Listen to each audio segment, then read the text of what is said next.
which is a rarefied differentiation of light.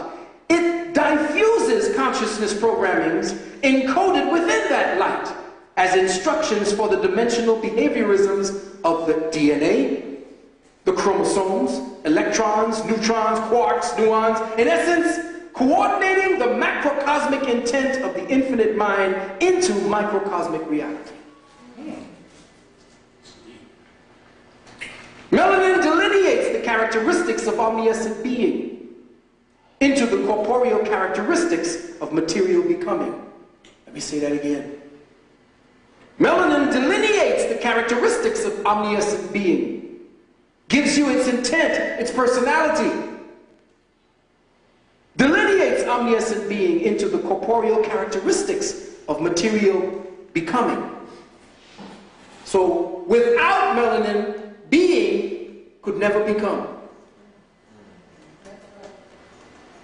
Understand and overstand, melanin is not a color.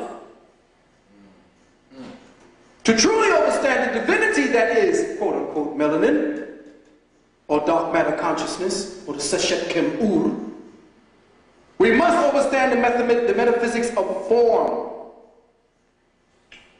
Now, how does dark matter become form? Man, before anything was realized. Sure. Yeah, I got you. Before anything was realized of man, man was a proto-etheric seed of intent. A proto-etheric, in other words, it was the essential essence before the ether was created for man. It didn't just happen. It was part of the distillation process. That is imagined. The first 7 days of Genesis is how God imagined itself.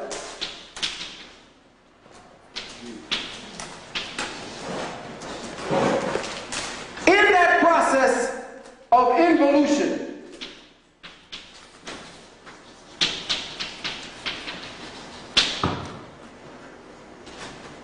there was a realization. Now, you have never looked at this word and took the context to what it means. To realize. It should be realize. To make tangible. To bring into existence. The Most High, in the first 7 days, remember I told you that, what was that? Genesis was the story of the involutionary properties of the mind of God, and Exodus was the evolutionary properties. So you had the yin and the yang, the chit and the chaitanya, the diverse, the inward and the outward.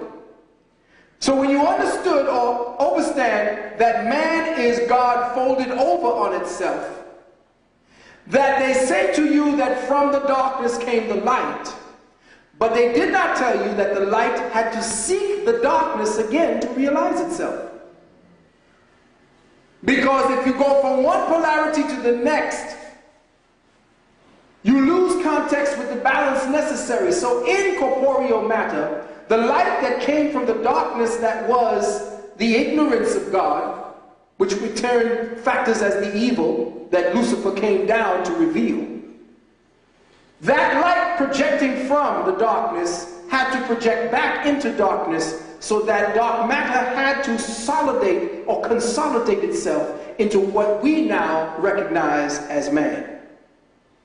So the only way for light to be used as a transportation system for consciousness growth means that it had to emulate the ignorance representative of the mind of God as perfection.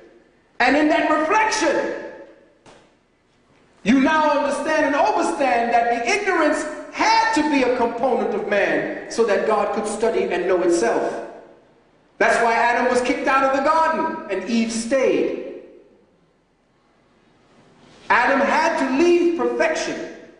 That's why you, as melanated people, had to leave the perfected state of instantaneous manifestation, which was one of the gifts of melanin, of instantaneous disappearing and reappearing, which was one of the gifts of melanin. We abused it.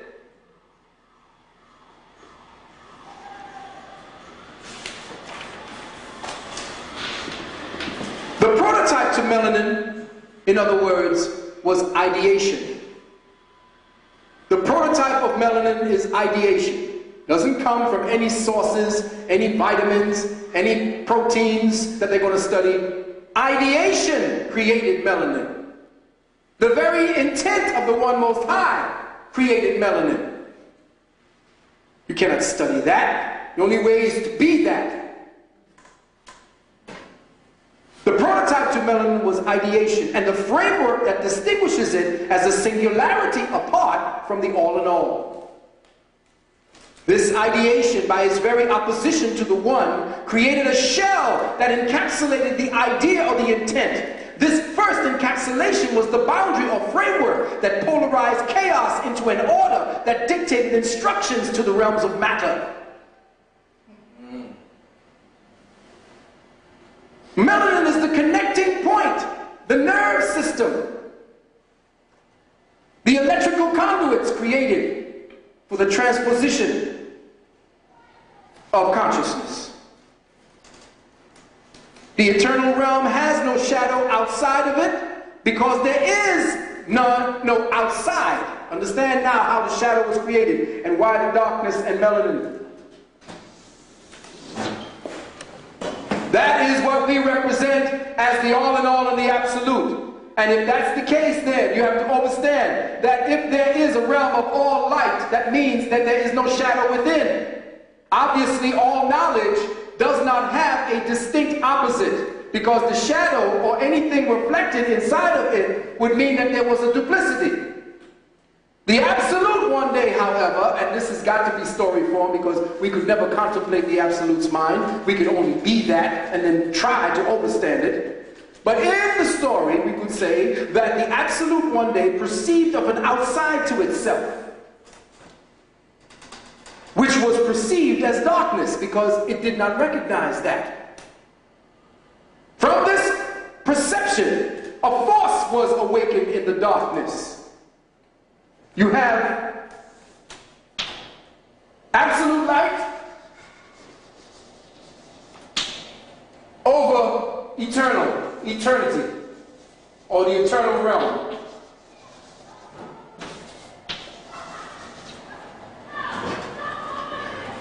From the perception that the One Most High, the first Melanite, a force from that perception was awakened in the darkness. It perceived itself as something other than itself, and that perception distinguished itself from the One.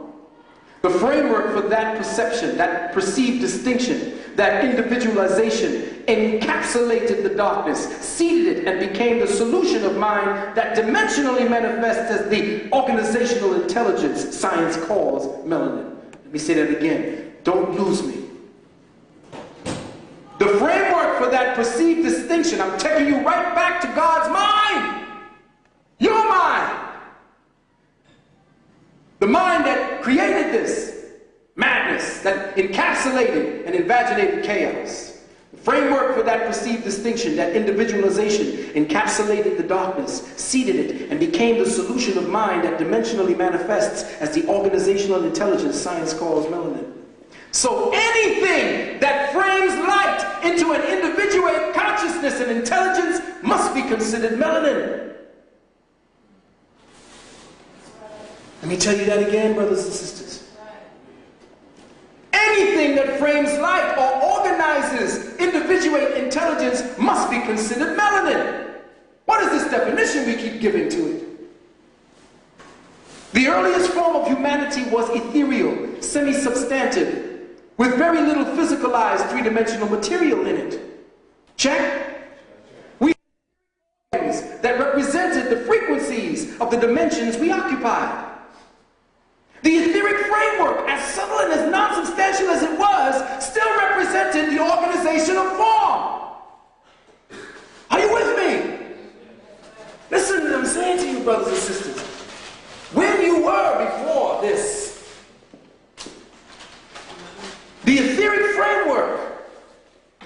non-substantial that had the ideation encapsulated in this gossamer entity that we call the ethereal beings, living in a whole other property of awareness. The very organizational factor to that entity being had to be melanin.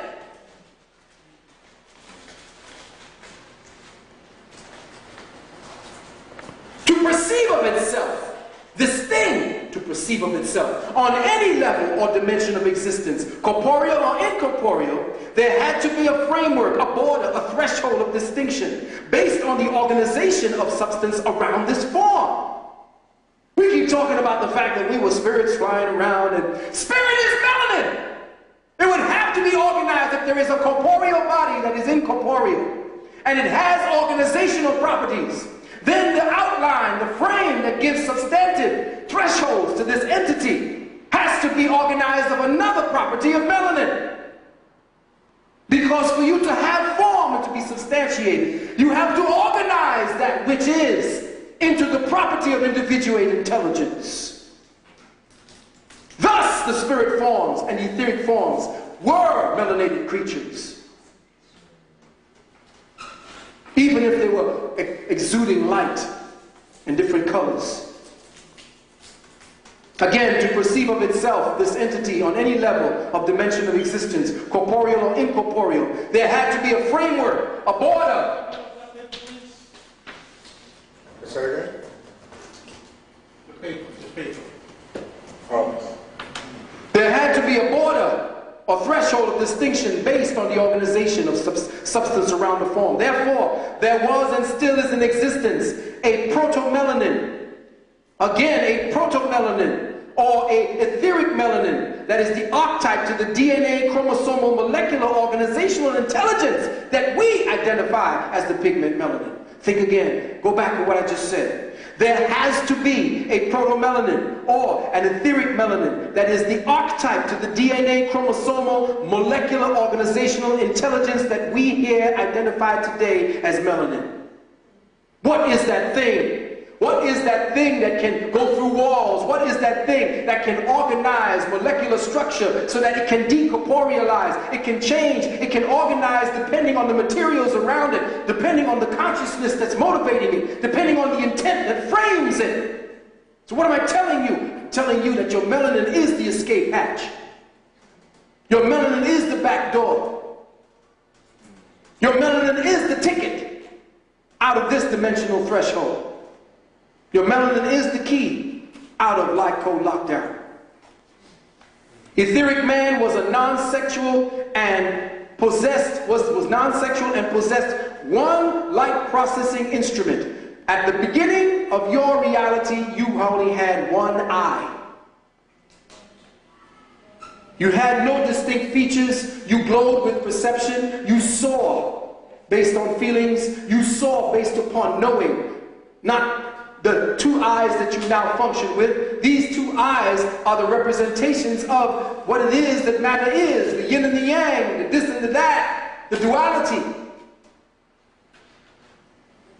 In the realm of illusion and duality, polarity demanded, listen carefully, polarity demanded that melanin design the body temple to process both light and darkness, as God, by its perception of itself as a distinction from itself, created both. Let me give it to you again. In the realm of illusion and duality, which we now occupy so happily, so blissfully, stupidly ignorant, in the realm of illusion and duality, polarity, once you start going down into matter, that which is the undiffusible light begins to spiral. And you can look at some good work by Tronvallo Melchizedek when he speaks about the flower of life. And he speaks to what your ancient Kemetu, because that's who he studied to get this from. Understand that as light begins to diffuse, or it begins to have singularity of purpose, because light only becomes singular only after intent has been formed. And there are entities that live, higher beings that travel in creation with the ability to cast forth intent. Some are locked into the Father, Mother, Merkaba creations. Others are not, as they told you in the Keys of Enoch, another book that was sponsored by Rockefeller. As you begin to go into this, you begin to see that as the spiral, as you go deeper into ultramatter, the spiral becomes larger. So as you get from a point, which is essentially all of what it is that you see creation, when you see that as the sun, I told you that the sun is essentially the youngest creation in existence. And as such, it is a codification of the intent for that particular galaxy. There are many different suns that triangulate certain and become relay stations for certain consciousness vectors, so that they pick up and relay information to the different solar systems. That is why you are here with a solar system inside here to match by affinity the solar harmonics of each one of the planets that go around your programming, the programming you call your sun. The harmonics set up is what's setting up the dynamics of you now listening to me. Where after 20 years, if I said this 20 years ago, you wouldn't know what the fuck I was talking about. From this point, as intent begins to make its journey to find itself, it goes to this point here, and then establishes itself according to the borders of its own realization. And from that point, it begins to cycle again, creating another circle. And the same thing happens to another circle until it's got this. And from this particular Merkaba vortex, this seed of life, comes the tree of life and the flower of life. And as we begin to spiral downward deeper into matter, it gets slower and slower. And therefore the illusion of duality takes place. Because now you're setting up the distinctions. You think there's a distinction, but you're traveling all in one spiral. You're just going so damn slow, you think that this is that and that is this. But it's all one.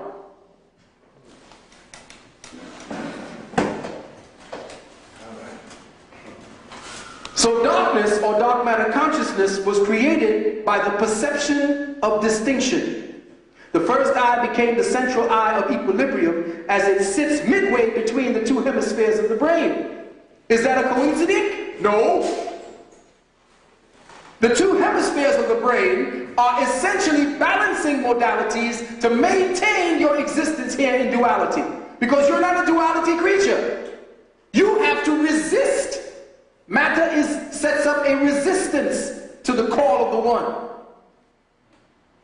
If you did not have the inbred resistance or stubbornness, matter could not exist. Lucifer could not invaginate the ignorance. And you all came upon an ignorant fool, don't listen, stubborn? Well, that's who man is. And again, sisters, I don't say man as man the sex, man as the prototype. Mother, father, son. Mem, alf, nun.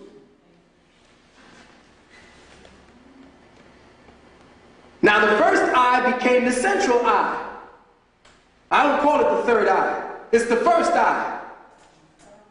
The first eye became the central eye of equilibrium. It's the eye that brings both hemispheres back into balance. And why is it centered, or at least central, in the brain?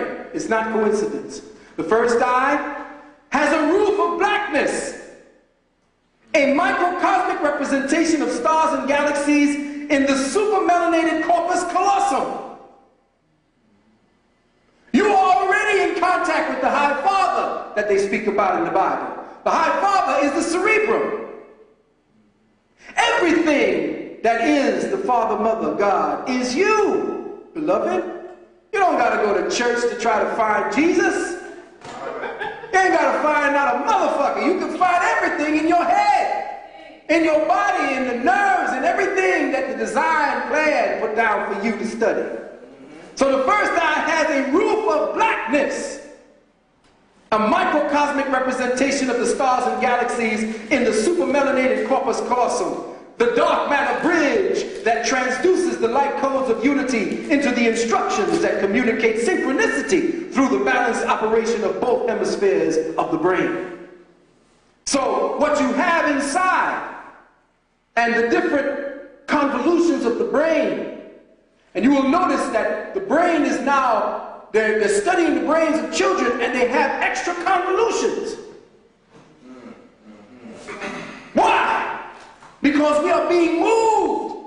The whole solar system is not staying one place. We are projecting. We are being thrown into the chaos. And there's no mothership coming to take you in a damn place. This is the mothership. The mothership is moving. We are being positioned, moved into a whole new consciousness delineation or alignment in the hologram. In this holographic matrix that we're in, we are being moved to become respatiated to other consciousness that are seeking the same shit we are. Don't be worried about no bastard coming down in a ship. The hell you want to get into something that somebody needs to get into to travel? The greatest civilizations in all existence have no technology. That's why your ancestors abandoned the shit. Because to move from one dimension to the next, you cannot have artificial shit. They won't exist where you're going. So when your ancestors made the jump to light speed, some of them who stayed back to maintain the pain registration of this particular planet, that's why we're persecuted, brothers and sisters. Your ancestors went forward and some stayed back to deal with the suffering this planet had to go through to make its next jump to light speed. If you wouldn't exist, this whole fucking planet would have been blown up already.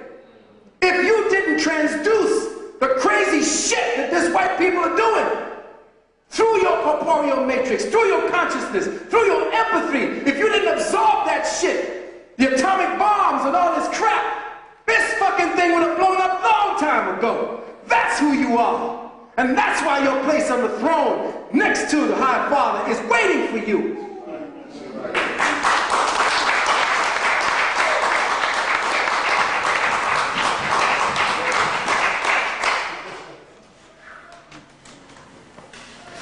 Balanced use of light is essential to the evolution of this present species envelope.